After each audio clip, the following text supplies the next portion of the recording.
हर हर महादेव, घर घर महादेव। सभी गुरु भाई गुरु बहना को प्रणाम करती हूँ। मेरा प्रणाम स्वीकार कीजिए गुरु भाई गुरु बहना। देखिए गुरु भाई गुरु बहना, अपने शिव गुरु का एक सुंदर कहानी कथा लेकर के आई हूँ आप लोग के बीच में। इस कथा को सुनिए और समझिए। पूरी कथा सुनिए, अधूरी मत छोड़िए। पूरा कथा सुनने से गुरु का मान होता है और आधा कथा सुनने से शिव गुरु का अपमान होता है। तो अपने गुरु का दया लेने के लिए पूरे कथा को सुनिए गुरु भाई गुरु बहना।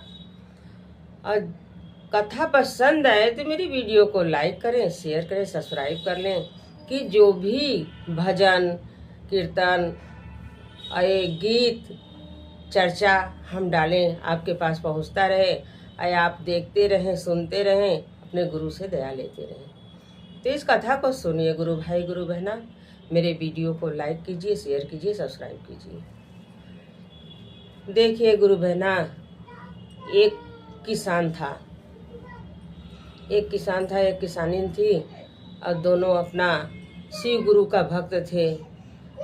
बहुत शिव चर्चा में जाते थे, शिव गुरु के यहाँ जाते थे, शिव मंदिर में जाते थे, बहुत भक्ति भाव में बहुत ज़्यादा रहते थे। और उनको एक बेटा पैदा हुआ। जब एक बेटा पैदा हुआ तो जानती हैं कि बेटा पैदा होता है तो तुरंत पंडित से लोग शायद पूछाने जाता है और उसका उछाव बधा होता है, छठी बरई होता है। तो किसान गए पंडित जी से शायद पूछाने। अब पंडित जी के यहाँ शायद पूछाने गए। पंडित जी अपना पत्रा वत्रा देखे तो बताए किसान साहब से कि देखिए पुत्र तो बहुत अच्छा पैदा हुआ है, अब बहुत नक्षत्र वाला पुत्र है, अब बहुत अच्छा भविष्य है, बहुत अपने जीवन में बहुत नाम कमाएगा, बहुत अच्छा है पुत्र पैदा हुआ है। और एक बात और आपसे बता दें कि ये जब बड़ा होगा तो राजा की लड़की से इसका शादी होगा। आप जरूर किसान हैं लेकिन इसकी शादी राजा के लड़की से होगा। तो इनको तो किसान साहब को खुशी का ठिकाना ना रहा। अब बहुत खुश हुई। अब खुशी के मारे अपना आए घर पे, छठी बरही उछाव बधाव होने लगा, सब खुशी मनाने लगे। और घर में परिवार से सबसे बताए कि ऐसे ऐसे पंडित जी कहे हैं। तो सब लोग खुश हो गया। अब ये बात फैलते फैलते पूरे गांव में फैल गया कि किसान को जो लड़का पैदा हुआ है उसकी शादी एक राजा की लड़की से होगा। तो अब ये बात सबसे पता करते चलते वो देश के जो राजा थे उनको भी पता चल गया। वो देश के राजा को, तो वो देश का राजा जो थे तो सोचने लगे। अब रानी को भी बच्चा होने वाला था, वो राजा के रानी को बच्चा होने वाला था। अब राजा सोचने का लगे कि ऐसा तो नहीं न है कि किसान के लड़का से हमारी लड़की का शादी हो जाए। जो रानी को बच्चा होने वाला है लड़की हो जाएगी तो एक किसान के लड़का से हमारे रानी के लड़की से शादी हो जाएगी। ऐसा तो नहीं न भगवान लिख दिए हैं। अब वो भगवान पर शंका करने लगा राजा। अब राजा के मन में बहुत पाप था। राजा ऐसा दुष्ट वाला बात सोचने लगा कि कहे का बात नहीं। राजा एक दिन सोच रहे हैं कि क्यों न हम चलें, ऐसे पता करें कि कैसा कैसा वो लड़का है, कैसा लक्षण है, उसके शरीर में कैसे कैसे दाग हैं, ये सब हम पता करना चाहते हैं। अब वो राजा अपना सैनिक छोड़ दिए कि किसान को जो लड़का पैदा हुआ है उसको कहाँ कहाँ दाग है या कैसा कैसा निशान है, क्या क्या है, उसको देख के आओ। अब ये सब पता करते करते बताते हैं कि उसको, वो लड़का को दाहिने तरफ खूब बड़ा लक्षण है पीठ पर। वो लड़का को दाहिने तरफ खूब बड़ा पीठ पर लक्षण है। राजा को पता चल जाता है। अब कुछ ही दिन के बाद रानी को लड़की होती है। रानी को लड़की होती है तो उसको बाएं तरफ खूब बड़ा सा लक्षण निशान होता है पीठ पर। तो देखिए कि भगवान जो बनाते हैं वो अपना सोच समझ के बनाते हैं। तो भगवान तो बनाए ही है, अब ये लाख उपाय करें। अब राजा सोचते हैं, फिर राजा सोचने लगे कि ये तो सही में लड़की पैदा हो गई। भगवान कहीं हमारे ही लड़की से तो नहीं ना शादी लिख दिए हैं किसान के लड़का का। अब चल रहे हैं हम किसान के लड़का को ही कोई उपाय लगा करके उसको मिटा देंगे, न रहेगा बांस न बजेगा बांसुरी। अब राजा साहब निकलते हैं घर से, किसान के घर पहुंच जाते हैं। धीरे धीरे धीरे धीरे खोजते खोजते किसान के घर पहुंच जाते हैं। तो आवाज़ देते हैं, किसान साहब किसान साहब। किसान निकल के बाहर आते हैं, कहते अरे राजा साहब, नमस्कार नमस्कार करते हैं अपना। तो कहते हैं राजा साहब आप क्यों कष्ट किए हैं, क्या बात है। तो कहें देखिए आपके पास लड़का पैदा हुआ है और आपके पर विपत्ति आने वाली है, ऐसे हम संदेशा देने आए हैं। और वहाँ तो पाप भरा है मन में राजा के। तो कहें कैसा विपत्ति। तो कहें जो लड़का पैदा हुआ है आपके यहाँ उसके पर विपत्ति आने वाला है, वो लड़का सोए सोए ही ख़त्म हो जाएगा। नहीं तो किसी को दे दीजिए, घर से बाहर कर दीजिए। और न किसी के पास विश्वास हो तो हम ही को दे दीजिए। हम यहीं रहते हैं मंदिर में। जोगी रूप धारण करके गए थे वहाँ साधु बाबा की तरह राजा साहब, कि कोई हमको पहचान न पाए। हम यही बगल में शिव गुरु का मंदिर है और वहीं पर रहते हैं। और वहीं अपने बच्चे, तुम्हारे बच्चे को लेकर के वहीं पर रहेंगे, जब इच्छा करे मिल लेना।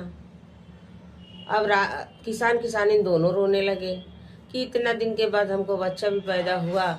अभी ये 7-8 महीने का बच्चा है, बहुत ज़्यादा नहीं तो साल भर का हो गया। अब ये राजा साहब कैसे इसको खिलाएंगे पिलाएंगे, दूध पानी कैसे देंगे। और दोनों का दोनों रोने लगे। फिर आपस में सब समझौता किए कि मरे से तो अच्छा है ना, कि चलिए राजा साहब को दे दिया जाए। जो शिव गुरु को मन होगा वो होगा, जो शिव गुरु लिखे होंगे वो होगा, चलिए दे देते हैं।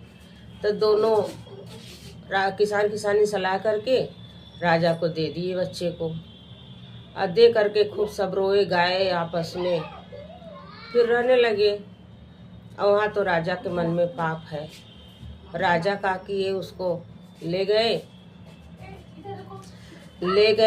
तो ले जा कर के अब एक बक्सा में उसको बंद कर देते हैं।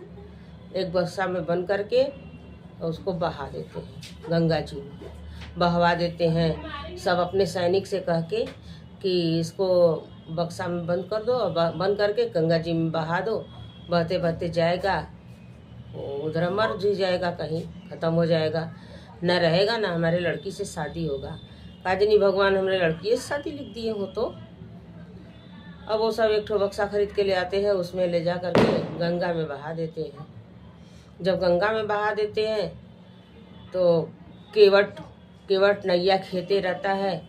अब देखता है, अब बहते बहते बहते बहते वो संदूक पेटी चला जाता है दूसरे देश में चला जाता है। तो केवट नैया खे रहा था, उसको देखा तो अपना पकड़ लिया संदूक को।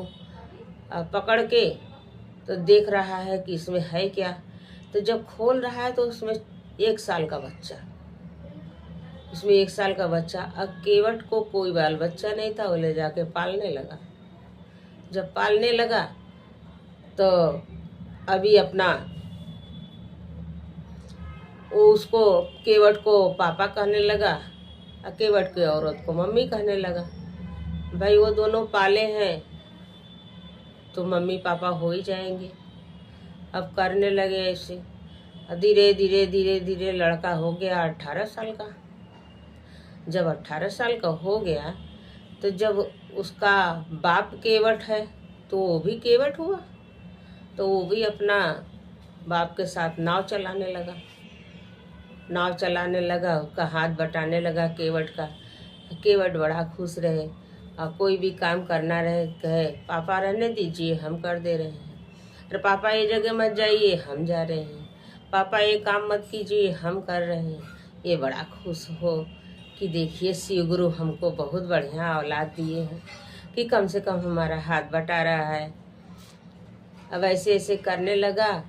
अब ये राजा जो थे, जो बहवाए थे, अब ये गए शिकार खेलने। जब जंगल में गए शिकार खेलने गुरु भाई गुरु बहना, अब देखिए कि इनका मन ध्यान तो दूसरे जगह है।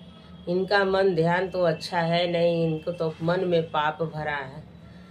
अब शिकार खेलने गए जंगल में, इतना तेज से आंधी आया, इतना तेज से आंधी आया कि इनका घोड़ा दूसरे तरफ उड़ गया, इनका मंत्री दूसरे तरफ उड़ गया और राजा दूसरे तरफ उड़ गए।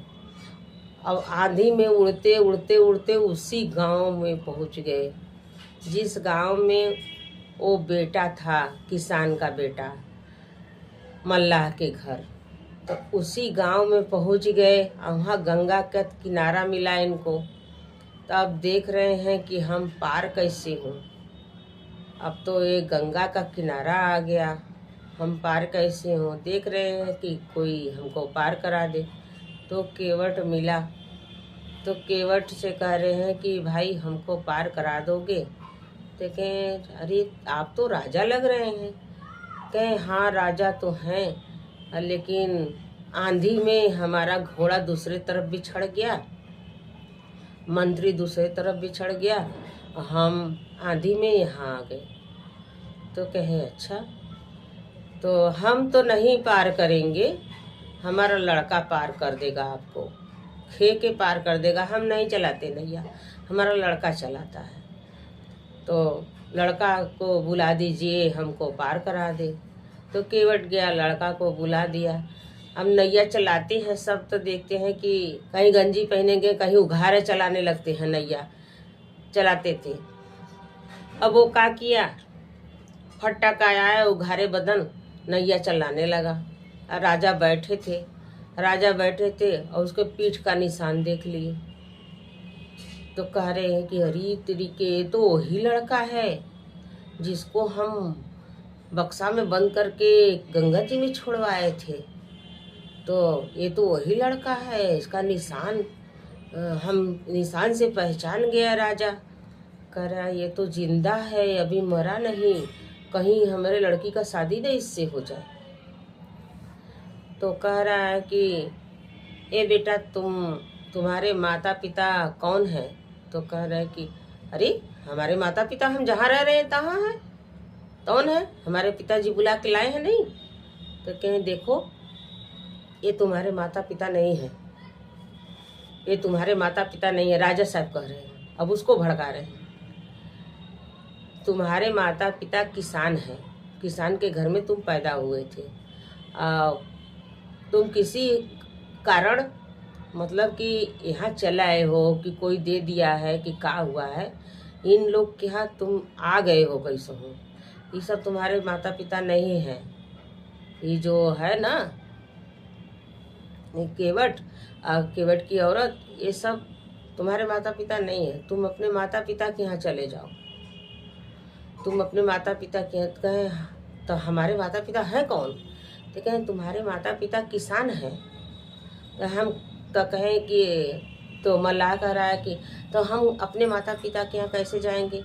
कहें हम भेज रहे हैं ना, तुम मेरे घर चले जाओ और हम चिट्ठी लिख के दे रहे हैं, मेरे घर चले जाओ और वहाँ से कोई भी मंत्री तुम्हारे माता पिता के यहाँ पहुँचा देगा। तुम अन्यास का यहाँ पड़े हो, ये मल्लाह तुम्हारा माता पिता नहीं है। तो कह रहा है कि ठीक है, अच्छा ठीक है, लिख के दीजिए। तो कहे ठीक। अब राजा साहब के मन में तो छल है, राजा साहब छल वाला काम कर रहे हैं अपना, और उसके मन में कोई छल नहीं है, उसके मन में कोई भी छल नहीं है। लड़का के मन में तो लड़का का किया, ये चिट्ठी लिख करके देते हैं। ये चिट्ठी क्या लिखते हैं, अपने रानी को लिखते हैं कि रानी साहब, इस लड़के को मैं भेज रहा हूँ, ये लड़का राजमहल में पहुंचे तो तुरंत इसको फांसी पर चढ़वा देना, और नहीं तो ये किसान का बेटा है, इससे मेरी बेटी का कहीं भगवान शादी लिख दिए होंगे तो बहुत अनर्थ हो जाएगा। इसके नसीब में राजा की बेटी से शादी लिखा है, इसीलिए मैं ऐसा कर रहा हूँ। और जब भी ये पहुँचता है तुरंत इसको फांसी पर चढ़वा देना। लिख करके बंद करके लड़का को थमा देते हैं। कहते हैं जाओ बेटा, अब तुम अपने घर पहुंच जाओगे, अपने माता पिता के यहाँ जाओ, तुम्हारे माता पिता ढूंढते होंगे, रोते होंगे, आई मल्लाह के घर में तुम क्यों पड़े हो, जाओ। तो वो चल देता है। अब पहले कोई सवारी नहीं था, पैदल ही सब जगह आना जाना होता था। गुरु भाई गुरु बहना, एक कहानी मेरी नानी की सास सुनाती थी, मेरी पर नानी सुनाती थी ये कहानी को। तो गुरु भाई बहना, उस समय कोई साधन नहीं था, हर जगह कितनों दूर जाना आना है, लेकिन पैदल लोग जाते आते थे। वो लड़का चिट्ठी लेके तो चला, लेकिन चलते चलते चलते चलते जंगल झाड़ी से चलते चलते शाम हो गया। जब अंधेरा होने वाला था तो वो बेचारा सोचा कि अब हम कैसे चलें अंधेरे में, एक तो पैदल चलना है। तो देख रहा है इधर उधर कि कहीं कोई दिख जाए तो वहाँ हम अपना रात बिता लें। तो उसको दिखाई दिया एक झोपड़ी, वो झोपड़ी के पास गया। झोपड़ी के पास गया तो एक बुढ़िया बैठी थी, उसको प्रणाम किया। उसको जब प्रणाम किया तो ज्यों प्रणाम किया अत्ते वो बुढ़िया बहुत तेज से हंसने लगी। तो कह रहा कि अरे माता जी, मैं आपको प्रणाम किया, आप क्यों हंस रही हैं? तो कहें घर बैठे सौदा मिल जाए तो हंसवे करेगा इंसान। तो कहे इसका मतलब नहीं समझे माता। तो कहें देखो, हमारे बच्चे 5 हैं, हमारे 5 बच्चे हैं, 5 गुंडा बदमाश हैं, और हम लोग यात्री ढूंढते हैं, यात्री को ढूंढते हैं और ढूंढ करके उसका सामान छीनते हैं, उसको मार देते हैं। हमारे बच्चे भी यही करते हैं, यही काम है उन लोग का, 5 का। और जो ही आएंगे सब तुमको मार देंगे। कहे अरे माता जी, हम हाथ जोड़ रहे हैं आपका, हम अपने घर जा रहे हैं और आप ऐसा ऐसा बात बोल रही हैं, हम माता कहें आपको। तो कुछ देर बाद तो बुढ़िया कह रही है कि अब क्या करें। अब ये शिव गुरु से मना रहा है कि हे शिव गुरु, ये माता हम कह करके प्रणाम किए हैं, इनके मन में मोहब्बत आ जाए। अब शिव गुरु दया किए, गुरु बहना लोग शिव गुरु दया किए। थोड़ी देर के बाद बुढ़िया कह रही है आओ बेटा, अच्छा आओ बैठो, आओ बैठो। अब जब तुम माता कह दिए हो तो तुम्हारा रक्षा करना हमारा धर्म है। तो बैठाई, तो पूछने लगी कहाँ से आ रहे हो, कहाँ जा रहे हो, क्या है? हमारे बेटा लोग आएंगे तो तुमको मार देंगे। चलो अच्छा, माँ कह दिए हो तो तुम भी बेटा हो गए। मेरे 5 बेटे थे, अब 6 हो गए। देखिए शिव गुरु का दया, गुरु भाई गुरु बहना, कितना जल्दी बरसता है। कष्ट में यदि सच्चे मन से इंसान दया मांग ले तो तुरंत शिव गुरु हाजिर होते हैं, तुरंत दया बरसाते हैं। अब तुरंत अपना बेटा बना ली। शाम को जब उसके बेटा लोग आए 5, तो कह रहे हैं किसको सुलाई हो माँ, किसको सुलाई हो माँ। अब बुढ़िया कह दी कि तुम यहीं चारपाई पर मुंह ढाक करके तुम सो जाओ। जब वो सब आएंगे 5 तब पूछेंगे कि किसको सुलाई हो, किसको सुलाई हो। तो पहले उस सब से कसम दिलाएंगे कि तुम मारोगे नहीं ना और कुछ कहोगे नहीं ना, तब हम दिखाएंगे कि हम किसको सुलाए हैं। और वो भी मेरा बेटा है, उसको सताना नहीं है, उसका साथ देना है। उसको हम अपना बेटा बना लिए हैं। 5 बेटा तू लोग हो, वो 6ठा बेटा हो गया। तो हम ऐसे कहेंगे तू चलो सो जाओ। तो वो सो गया चादर मुंह ढाक करके चादर से। जब 5 बेटा आए बुढ़िया का, तो गुरु बहना लोग पूछने लगे किसको माँ सुलाई हो, किसको सुलाई हो। तो कह रहे थे तू लोग पहले कसम खाओ 5 लोग कि तुम लोग का तो मारना काटना यही सब काम है, छोड़ना छीड़ना ये सब नहीं न करोगे। ये माँ कह दिया हमको तो ये बेटा हो गया, तो ये 6ठा बेटा है हमारा। देखें अच्छा माँ, नहीं मारेंगे, नहीं काटेंगे, ना कुछ करेंगे, उसका साथ देंगे। तो दिखाओ तो कौन है। तो जब मुंह खोल देती हैं उसका चादर से, तो लड़का इतना सुंदर था कि कोई भी देख करके मोहित हो जाए। तो 5 देखे तो कहे अरे माँ ये तो बहुत सुंदर लड़का है, ये तो राजा का लड़का लग रहा है। भाई जब माँ कह दी कि तुम 6ठा भाई हो तो तुम 6ठा भाई हो गए, तुम 6ठा भाई हो गए, हम लोग 5 भाई हैं, उठो अब हम लोग से बातचीत करो। तो उठ गया। तो पूछने लगे सब, तो बताने लगा कि ऐसी ऐसी बात हुई है मेरे साथ, ऐसा बात है। और राजा हमको चिट्ठी लेकर के अपने घर भेज रहे हैं और कहे हैं रानी को दे देना, तो रानी तुम्हारे घर पहुंचवा देंगी। तो वो जो 5 में से सबसे बड़ा बेटा था बुढ़िया का, तो कह रहा है भाई तुम्हारे साथ छल हो रहा है, तुम चिट्ठी पहले हमको दो, तुम चिट्ठी हमको दो, हम पढ़ें कि पहले क्या लिखा है। और चिट्ठी हम पढ़ेंगे, तुम्हारे सामने नहीं पढ़ेंगे, हम अलग जा कर के चिट्ठी पढ़ेंगे। तो ये थोड़ा डरने लगा। अब फिर कह रहा है हे शिव गुरु, जो हमारे भाग में लिखा होगा वो होगा, हमको जो लिखा होगा हमारे भाग में, शिव गुरु जो लिखे होंगे वो होगा। वो निकल के गया, जा कर के अलग 5 मिला चिट्ठी पढ़े। तो चिट्ठी में लिखा था कि रानी साहब को मालूम हो कि ये लड़का घर पर पहुँचे तो तुरंत इसको फांसी पर चढ़वा देना। अब मैं लिख रहा हूँ आपका राजा, ऐसा लिख रहा। तो रानी साहब को ये चिट्ठी मिलेगा तो इसको फांसी पर चढ़वा देंगी। अब वो लड़का चिट्ठी पढ़ करके, बुढ़िया का लड़का, वो चिट्ठी को हटा दिया, दूसरा चिट्ठी लिख दिया। वो दूसरा चिट्ठी लिख दिया, रानी को मालूम हो कि ये लड़का राजमहल में पहुँचे तो तुरंत अपनी बेटी से शादी करवा देना, राजमहल को दुल्हन जैसा सजवा देना। लड़का ज्यों ही पहुंचता है राजमहल में तो अपनी बेटी से शादी करवा देना। हम 3 रोज बाद पहुंचेंगे घर पे, अभी 1 हफ्ता भी लग सकता है, हमको आने में 1 हफ्ता भी लग सकता है। एक पत्र लिखने वाला आपका राजा, ऐसे लिख करके अब बंद करके लड़का को लिया करके दे दिया। कहा भाई तुमको राजा के घर जाना है?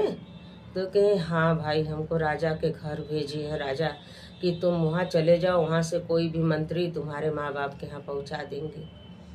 क्या कहें अच्छा चलो आगे का तो आगे देखा जाएगा, हम लोग तुम्हारा साथ देंगे, चलो हम राजा के घर पहुँचा देते हैं तुमको, चलो। तो कहे इससे अच्छा क्या है। अब एक ठो घोड़ा निकालता है बुढ़िया का लड़का, अब उसमें बैठा करके अब वो दोनों घोड़े पर सवार होकर राजा के घर आ जाते हैं। गांव में पहुंचते हैं तब भी संदेशा दे देते हैं कि कोई राजकुमार आ रहे हैं, कोई राजकुमार आ रहे हैं, राजा भेजे हैं कोई राजकुमार को, राजा भेजे हैं कोई राजकुमार को। ऐसे संदेशा गांव में पहुंचते पहुंचते रानी के यहाँ पहुंचता है।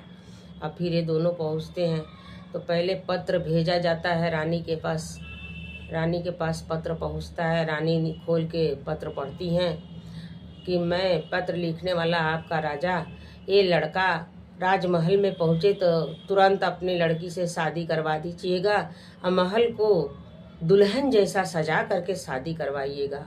और लिखने वाला पत्र लिखने वाला आपका राजा।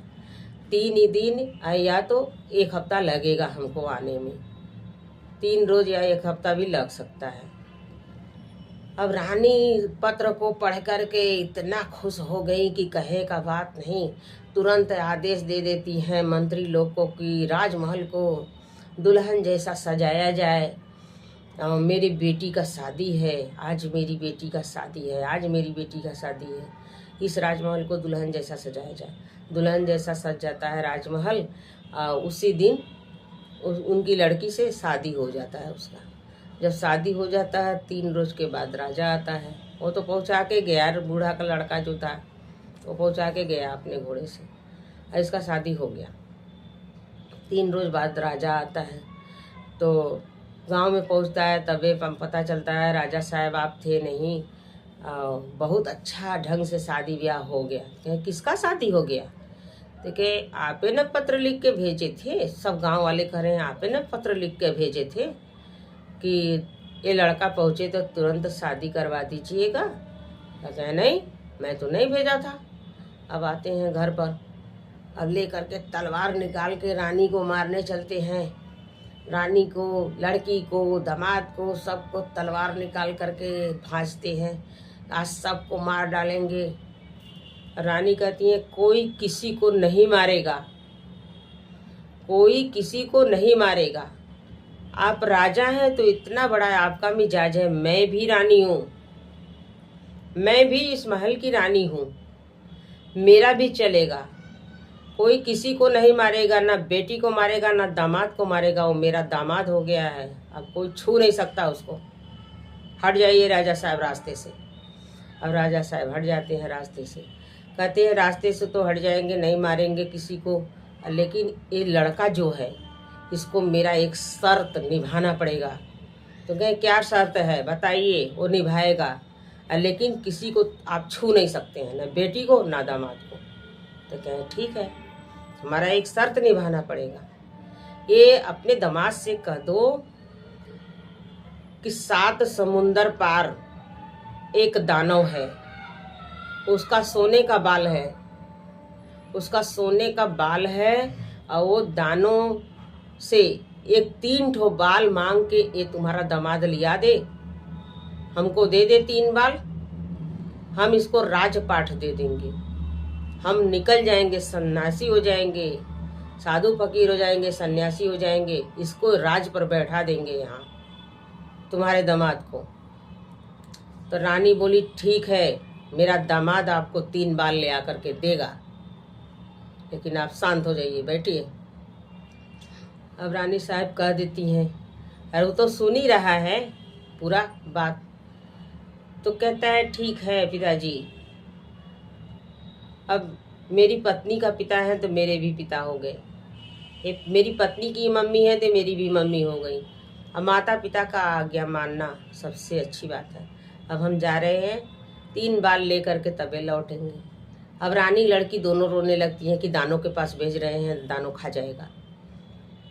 तो लड़का कह रहा है कि यदि शिव गुरु का मर्जी होगा, वो लिखे होंगे हमारे नसीब में, तबे हम मरेंगे, नहीं तो हम मरेंगे नहीं, हम जरूर बाल लेकर के आएंगे। इतना कर कर के लड़का निकल जाता है। जब लड़का निकल जाता है, जाते जाते जाते जाते अब जाते जाते 7 समुंदर आता है, तो समुंदर पार कैसे करेगा? अब समुंदर पार करने वाली बात हो गई। अब समुंदर पार करने चल नहीं, अभी समुंदर नहीं पार करेगा, अभी रास्ते में जा रहा है, अभी समुंदर के पास नहीं पहुंचा। अभी रास्ते में जा रहा था, तबे जाते जाते तो इसको बहुत तेज से प्यास लगा। इसको प्यास लगा तो यह कुआं था। अब कुएं में झांकने लगा तो देख रहा तो उसमें पानी नहीं है। तो गांव वाले देखते हैं कि ये राजा का लड़का लग रहा है, लेकिन पानी के तलाश में कुएं में झांक रहा, पानी नहीं है। तो सब पानी ले आ करके पिलाते हैं। देखें ये कुआं में, राजा साहब ये कुआं में पानी नहीं है। तो कहे कहाँ जा रहे हैं, कहाँ जा रहे हैं? कोई कह रहा है कहाँ जा रहे हैं, कोई कह रहा है पानी नहीं है। तो कहे मैं तो वो दानों के पास जा रहा हूँ, जो 7 समुंदर पार एक दानव है, और उसका सोने का बाल है, उसी के यहाँ जा रहा हूँ। तो कहें अरे उसके पास जा रहे हैं, वो तो सबको खा जाता है, कोई लौट के उसके पास से नहीं आता। कहें शिव गुरु का मर्जी होगा तो हम लौटेंगे, नहीं मर्जी होगा नहीं लौटेंगे, लेकिन जाएंगे, मेरे ससुर का आदेश है। तो क्या अच्छा जाइएगा तो उनसे पूछिएगा कि ये कुएं का पानी क्यों सूख गया है। क्या ठीक है। और आगे बढ़ता है, और आगे बढ़ता है तो एक राजा मिलते हैं वो जंगल में। तो राजा साहब कहते हैं कि अरे भाई ये जंगल में कहाँ जा रहे हैं। तो कहे मैं तो उस दानों के पास जा रहा हूँ जो सोने का जिसका बाल है, उसी के पास जा रहा हूँ। तो राजा साहब कह रहे हैं हमें तो सुना हूँ कि वो जिसके पास जो भी उसके पास जाता है उसको खा जाता है, आप उसके पास जा रहे हैं। तो कहें शिव गुरु लिखे होंगे तो खाएगा और नहीं लिखे होंगे नहीं खाएगा, मेरे भाग में जो लिखा होगा वो होगा, मैं जाऊंगा जरूर।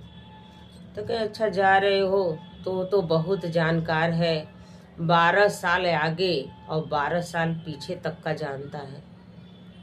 तो जरा पूछ लीजिएगा, मेरे घर में एक पेड़ था तो उसमें हीरा मोती ये सब फरता था, रुपया पैसा सरफी सब फरता था वो पेड़ में, और वो पेड़ सूख गया है, वो पेड़ सूख गया, फल नहीं दे रहा है, कुछ नहीं फल रहा है, जरा उनसे पूछ लीजिएगा। तो कहे ठीक है। तब पहुंचता है समुद्र के पास। समुद्र के पास पहुंचता है तो देखता है तो कोई है ये नहीं है, कैसे जाए। तब से एक नाव वाला आता है तो कहता है भाई हमको उस पार पहुंचा देंगे, 7 समुंदर पार। तो कहे हाँ पहुंचा तो देंगे, लेकिन कहाँ जा रहे हैं 7 समुंदर पार, कहाँ है। कहे 7 समुंदर पार एक दानव रहता है ना, वो उसी के पास जा रहा हूँ जिसका सोने का बाल है। कहे अरे उनके पास जा रहे हैं, वो खा जाता है सबको। तो खा जाने दो, शिव गुरु लिखे होंगे तो खा जाएगा, नहीं तो आएंगे, हमारे भाग में जो होगा होगा। तो कहे अरे भैया जब जा रहे हैं तो मेरे लिए भी पूछ लीजिएगा, मैं 12 साल से यही नदी में घूम रहा हूँ, यही 7 समुंदर में घूमता हूँ, अब किनारे नहीं पहुँचता, किनारे मैं उतर नहीं सकता इस पे से, ये नाव हमको छोड़ता नहीं, ये नाव चलता रहता है, हम सबको पार करते रहते हैं, बैठाते रहते हैं, लेकिन ये नाव पर से हम उतर नहीं सकते। ये कौन सा बात है, हमारी बीवी खाना ले आके देती है, हम यहीं पर खाते हैं, यहीं पर सोते हैं, यहीं पर सारा काम करते हैं, लेकिन तो हम उतर नहीं पाते हैं, यही भांवर में फंसे हैं। जरा पूछ लीजिएगा उनसे। जो कहे ठीक है पहले पहुंचा दो। कहे हाँ पहुंचाएंगे। तो पहुंचाया, तो नदी पार कराया, 7 समुंदर पार जब पहुंचते हैं तो उतार देता है नाव से, वो चलने लगते हैं। अब जाते जाते शाम हो जाता है, शाम हो जाता है और उनको कुछ दिखाई नहीं दे रहा है। तो कुछ देर के बाद जब एकदम अंधेरा होने लगा, जरा सा उजाला था, तब एक झोपड़ी दिखाई दिया, वहाँ पहुँचे। तो वहाँ पहुँचे तो एक बुढ़िया बैठी थी, ये एकदम जुलजुल बुढ़िया बैठी थी अपने झोपड़ी के सामने। तो जा करके उससे प्रणाम कर रहे हैं, माता जी प्रणाम। तो वो प्रणाम करते ही इनको खूब तेज तेज से रोने लगी। अब वो ऐसा रो रही है कि चुपे नहीं हो रही। कह रहे हैं अरे माता जी मैं तो आपको प्रणाम किया है, आप क्यों रो रही हैं। अरे मैं तो आपको प्रणाम किया, आप काहे रो रही हैं। तो कह रहे कि अरे बेटा ये लिए रो रहे हैं ना कि मेरा जो बेटा है उसका सोने का बाल है, वो बहुत नामी दानो है, बहुत नामी दानो है। वो 12 साल आगे 12 साल पीछे का जानता है, वो अदी के आएगा ना तो तुमको खा जाएगा। कहे ये माता जी आप मत घबराइए, शिव गुरु मेरे नसीब में लिखे होंगे तो वो खाएंगे, और नहीं लिखे होंगे तो वो नहीं खाएंगे। और जहाँ आपके जैसी माँ हो, आपके जैसी माँ हो, तो उसका भला कोई बाल बांका कर सकता है। और बे शब्द को सुन करके बुढ़िया एकदम गदगद हो गई, खुश हो गई कि इतना भरोसा मेरे पर कर रहा है कि आपके जैसी माँ हो, कहाँ कोई बुरा कर सकता है किसी का। बड़ा अच्छा लड़का है, बहुत बढ़िया लड़का है। कि बेटा तुम्हारे बात से मैं बहुत खुश हूँ। कहे माँ, जिसको मैं माँ कह देता हूँ ना, तो माँ है मेरी, आप माँ हैं, माँ के समान है। कहे बेटा अब तो हमको माँ बना दिए, अब तो तुम्हारा साथ देना पड़ेगा। तो देखो जो है ना, हमारा जो लड़का आएगा तो तुरंत वो मानो महक रहा है, मानो खाएंगे ऐसे करने लगेगा। तो आओ आओ तुमको हम चूहा बना देते हैं। तुमको चूहा बना करके एक बिल खोद के वही में डाल देते हैं, चूहा की तरह बना के वही में तुम रहना। और जब हम पूरा बातचीत उससे कर लेंगे, जब वो का विश्वास हमारा हो जाएगा हमको, तब हम तुमको निकालेंगे, नहीं तो वही में तू पड़े रहना। तो कर आए कि ठीक है माँ, तुम जैसे कहोगी हम वैसे करेंगे, तुम जैसे कहोगी मैं वैसे करेंगे।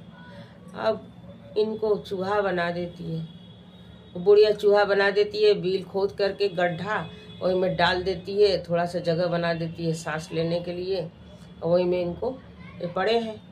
शाम होता है, आता है दानो, आते साथी कुटिया में घुसते साथी कह रहा है, अरे माँ मानो महक रहा है, मानो महक रहा है, कहाँ रखी हो, कहाँ रखी हो, दो खाएं, मानो महक रहा है। तो गुड़िया कर रही है, चुप रहो, तू लोग का मानो खाते खाते नए आदत बिगड़ गया है। तू लोग मानो खाते हो घूम घूम के, अब वही तुम लोग का आदत बिगड़ गया है। जरा बात को सुना करो, समझा करो कि हम क्या कर रहे हैं, हम तुम्हारी माँ हैं। कि हाँ माँ, माँ तो हो, इसमें तो कोई दूरा नहीं है, क्या है, क्या बात है।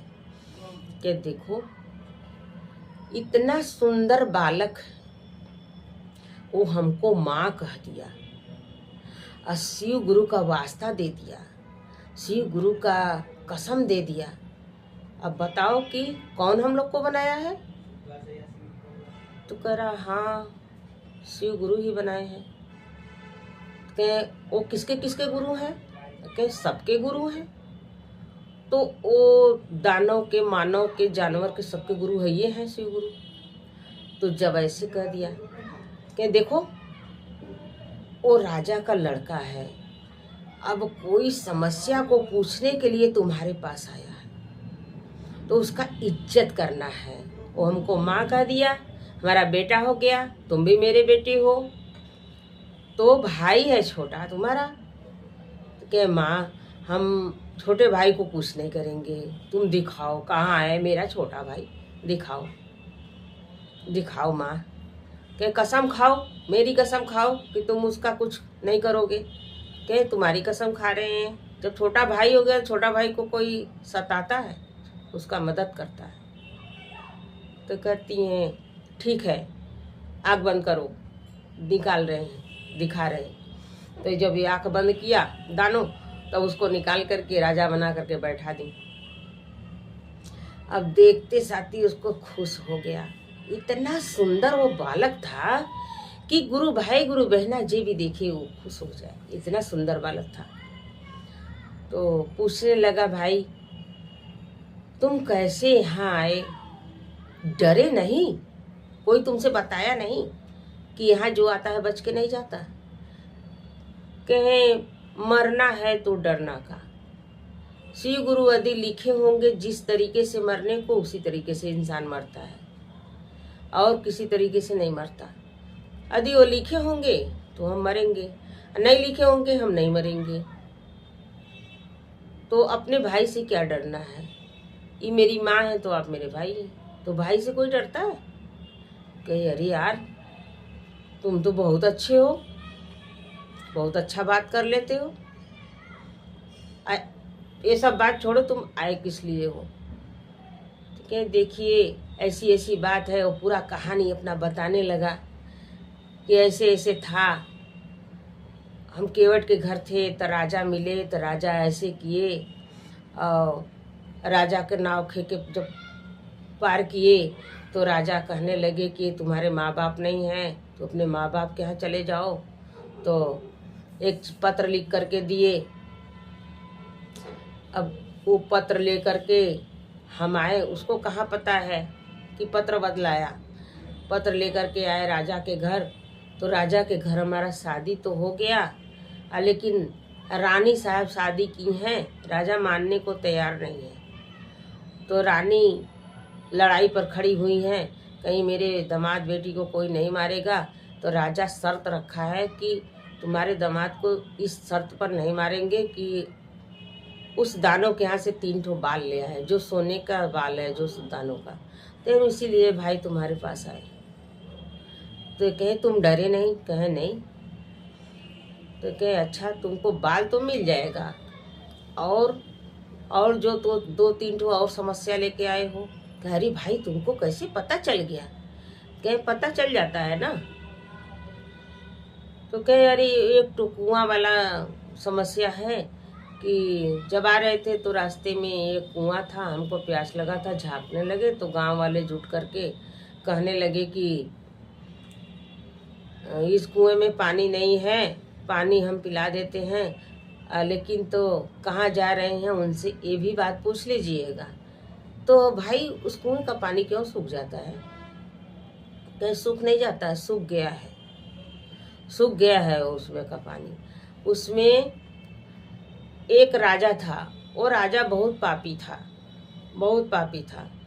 रोज शिकार करता था, तो शिकार करता था, किसी का दुख दर्द नहीं समझता था, चाहे जिसको मार देता था, चाहे जिसको मरवा देता था, जरा जरा गलती में सबको मरवा देता था।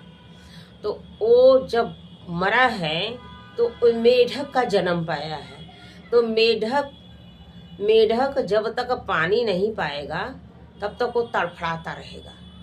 तो उसको भगवान बिना पानी का रखे, वो सगरों से कूद कूद कर गया है, और कूद कूद कर वो कुआं में कूद गया कि हमको कुआं में सबसे ज़्यादा पानी मिलेगा। तो कुआं का पानी भी सूख गया है, तो उसको भगवान कष्ट देने के लिए उसको कुआं में रखे हैं। वही तड़फड़ा रहा है वही कुआं में, और कुआं का पानी सूख गया है। तो उस मेढक को निकलवा के उसको गंगा जी में छोड़वा दिया जाए। तो गंगा जी का पानी तो कोई सुखवा ही नहीं सकता, वो भोलेनाथ के जटा से निकली हैं गंगा माता। गंगा माता का पानी कोई नहीं सुखवा सकता, चाहे कितना बड़ा शैतान हो। तो गंगा जी में छोड़वा दें उस मेढक को तो पानी भरा जाएगा कुआं का। तो कहें अच्छा, कहें और दूसरा समस्या बताओ। तो कहें हाँ भैया आपको तो मालूम है। कहें जंगल में आते थे तो एक राजा का अपने दरवाजे खड़ा होकर के कह रहे हैं भैया कहाँ जा रहे हो, कहाँ जा रहे हो। तो हम कहे हम तो उन्हीं के पास जा रहे हैं, 7 समुंदर पार जा रहे हैं, जिसका बाल सोने का है उनके पास। तो कहें हमारा भी एक समस्या पूछ लीजिएगा। मेरे घर में एक पेड़ था, उसमें सोना चांदी रुपया पैसा सरफी सब फरता था, लेकिन अब नहीं फरता। तो पूछ लीजिएगा कि क्यों नहीं फर रहा है। ये देखिए तो सोना चांदी रुपया पैसा फरता था, उसके उस पेड़ के नीचे मूसक राज का वास हो गया है। मूसक राज को जानते हैं ना? कहे हाँ। कहे मूसक राज पूरे जड़ को काट डाले हैं, तो मूसक राज का दूसरा घर बनवा दे राजा, और वहाँ खूब ढेर सारा पकवान, मोदक, मिठाई, लड्डू सब बनवा करके उसमें सरिया दें, और मूसक राज को उसी में ले जाके छोड़ दें, तो यहाँ फल लगने लगेगा। तो कहें अच्छा। कहे तीसरा बात और पूछ लो, दानो कह रहा है। तो कहें भैया आप तो सब जानकारी है आपको। कहें हाँ। कहें वो केवट का कहा है। कहे केवट कहा है भैया कि हम 12 साल से इसी नदी में घूम रहा हूँ, हमको किनारा नहीं मिलता। हम उतर नहीं पाते इसमें से, यहीं पर रहते हैं, यहीं पर खाते हैं पीते हैं। हमारी औरत खाना बना के ले आती है गांव में से, खिलाती है पिलाती है, बस यहीं पर रहते हैं। हम उतर नहीं पाते, नैया हमको छोड़ता नहीं। हम तड़फड़ा रहे हैं कि कब हम उतरेंगे इस पे से। तो कहीं जाके उससे कह दीजिएगा, वो केवट जो है, एक पंडित जी जा रहे थे उसके नाव में बैठ करके। वो पंडित जी के पास बहुत दौलत था और वो दौलत बांध करके लेके जा रहे थे पंडित जी। तो पंडित जी निर्छली थे, वो अपना भेद बता दिए कि देखिए मेरे पास ये सामान है, हमको पार करा दो, हम लेकर के चले जाएं अपने घर। तो एक आ किया केवट कि उनको गंगा जी में ढकेल दिया। जब केवट ढकेल दिया तो वो मर गए। जब वो मर गए हैं तो उसके नाव में आकर के बैठे हैं। उसके नाव में बैठे हैं, उनका माल सब नाव में है, वही नाव में अपने वही माल पर बैठे हैं। सोना चांदी रुपया पैसा सरफी सब कमा करके बाहर से ले करके पंडित जी आ रहे थे, ये उनको ढकेल के मार दिया केवटवा। तो वही नाव पर बैठे हैं। तो वो जो माल डाल है अभी तक है उसके नाव में, तो वो जितना रुपया पैसा सरफी सोना चांदी है सबके लोभ में पड़ा हुआ है केवट। तो केवट लोभ में पड़ा है। तो केवट से जाके कह देना कि वो जितना नाव में माल पानी है, जितना रुपया पैसा सोना सरफी है, सब दान कर दे, निकाल के सब पूरा बांट दे, उसका लोभ माया छोड़ दे, सब बांट देगा। जब बांटेगा तब वो पाप से उतरी होगा, तब वो नाव पर से उतर पाएगा।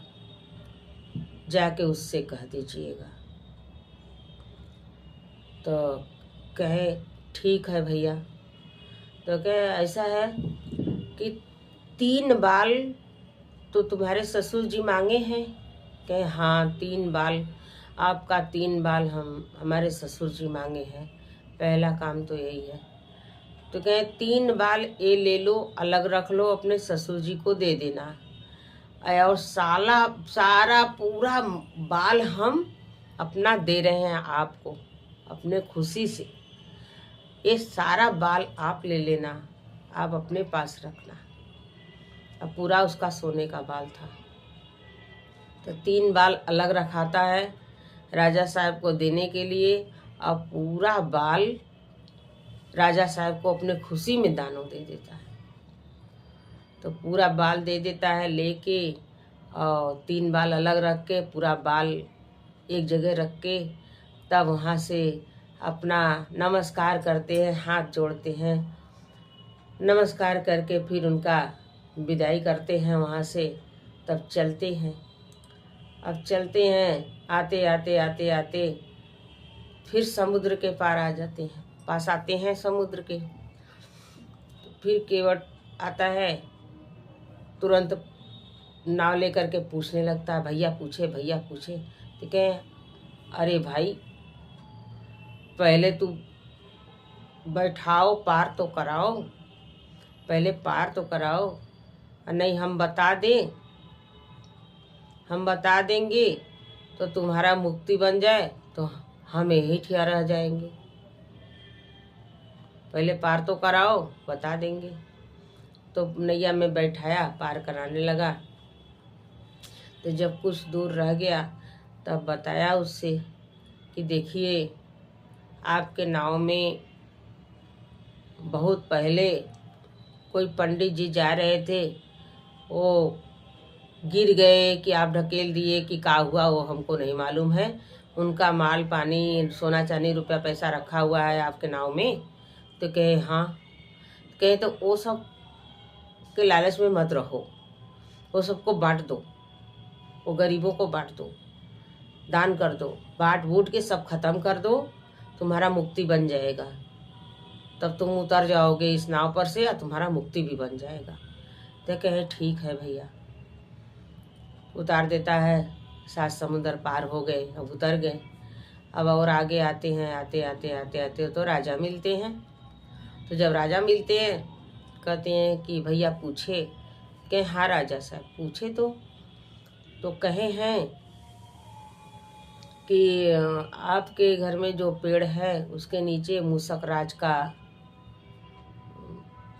बैठारी हो गया है और उसमें मूसक राज रहते हैं, पूरा जड़ काट डाले हैं। मूसक राज के लिए दूसरा घर बनवा दीजिए।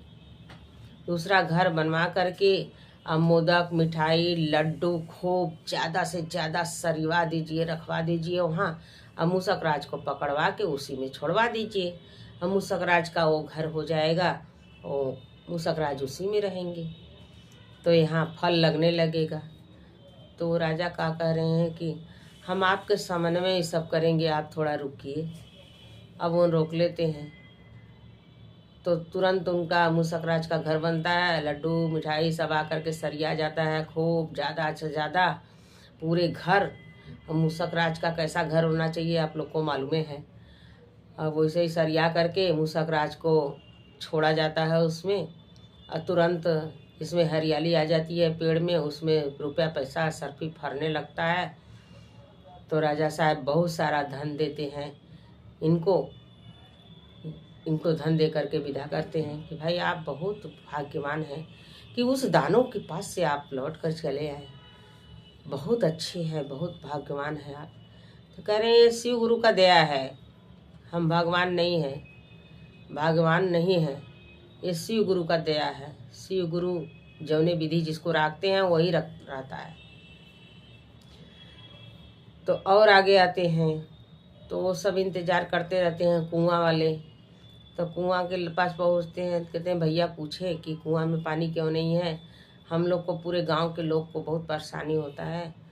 तो कहें हाँ पूछे। तो कहे हैं कि इस कुएं में बहुत बड़ा मेढक है, उस मेढक को ले जाके गंगा जी में छोड़वा दीजिए, एक कुएं का पानी आ जाएगा। तो कहे भैया आप रुकिए, आपके समन में मेढक को हम छोड़वाएंगे गंगा जी में। तो वो भी रोक लिए। अब वहाँ खड़े हैं, अब सब लोग उसका इंतजाम करते हैं मेढक को निकालने का। बहुत बड़ा मेढक था, बहुत ज़्यादा ही मेढक बड़ा था, कई कुंटल का मेढक था। तो उसको उठा करके कई लोग मिल करके उठा करके पकड़ करके ले जा करके गंगा जी में छोड़ते हैं। जब गंगा जी में उसको छोड़ देते हैं वो अपना गंगा जी में जाके आज़ाद होता था। अब फिर यहाँ कुएं का पानी भर जाता है, पूरा गांव आराम से रहने लगता है। अब वहाँ से चलते हैं, आते हैं राजा के घर पहुँचते हैं। अब राजा साहब के घर पहुँचते हैं तो पहले तो शर्त को निभाना है। पहले वहाँ सभा लगता है कि ये 3 बाल ले करके आए हैं कि नहीं। 3 बाले जब देंगे दानों का तभी इनको राजपाट मिलेगा। गए हाँ हम 3 बाल देंगे। तो जब सभा लगता है राजा साहब बैठते हैं सब, तो वो 3 बाल निकाल करके राजा साहब को देते हैं कि ये दानों का 3 बाल है। और दानों खुश हो करके अपने पूरे सर का बाल हमको दे दिए हैं, देखिए ये हमारे लिए दिए हैं इतना, और आपके लिए आप 3 बाल मांगे थे, 3 बाल आपके लिए या दिए हैं। अब राजा तो चकित हो जाता है, एकदम राजा चकित हो जाता है। अब फिर उनको राजपाट पूरा दे देता है राजा साहब, और राजा छोड़ करके सन्यासी हो जाता है। तो जब इनको राज पर बैठा देता है दामाद को, तो ये दामाद मंत्री को आदेश करता है कि जाइए अब मेरे माता पिता को ढूंढ के लाइए, किसान किसानिन को, जो किसान किसानिन मेरे माता पिता हैं उनको ढूंढ के लाइए। तो मंत्री लोग जाते हैं, ढूंढ के लाते हैं उनके माता पिता को। जब ढूंढ के लाते हैं तो यहाँ लड़का का, वो तो जानते ही थे कि राजा के लड़की से शादी होगा, राजमहल होगा, राजा हो जाएगा हमारा लड़का। तो वो सब तो ये लोग अपने आँख से देख लिए, वो लोग भी बहुत खुश हुए। तो अपने माता पिता को लेकर के और रानी अपने रानी को लेकर के, सास को लेकर के, सब लोग को लेकर के वो राजा और राजमहल में राज करने लगा। तो इस शिव गुरु की दया, शिव गुरु का दया जिस पर हो जाएगा गुरु भाई गुरु बहना, तो कोई बाल बांका नहीं कर सकता। कोई दानो हो या मानो हो या कुछ भी हो, लेकिन शिव गुरु का जिस पर दया है उसका कोई कुछ बिगाड़ नहीं सकता। तो मेरी वीडियो पसंद आया हो, एक कथा कहानी शिव गुरु का पसंद आया हो, तो मेरे वीडियो को लाइक करें, शेयर करें, सब्सक्राइब करें। हर हर महादेव कमेंट में ज़रूर लिखें। सभी गुरु भाई गुरु बहना को प्रणाम करती हूँ। नमः शिवाय।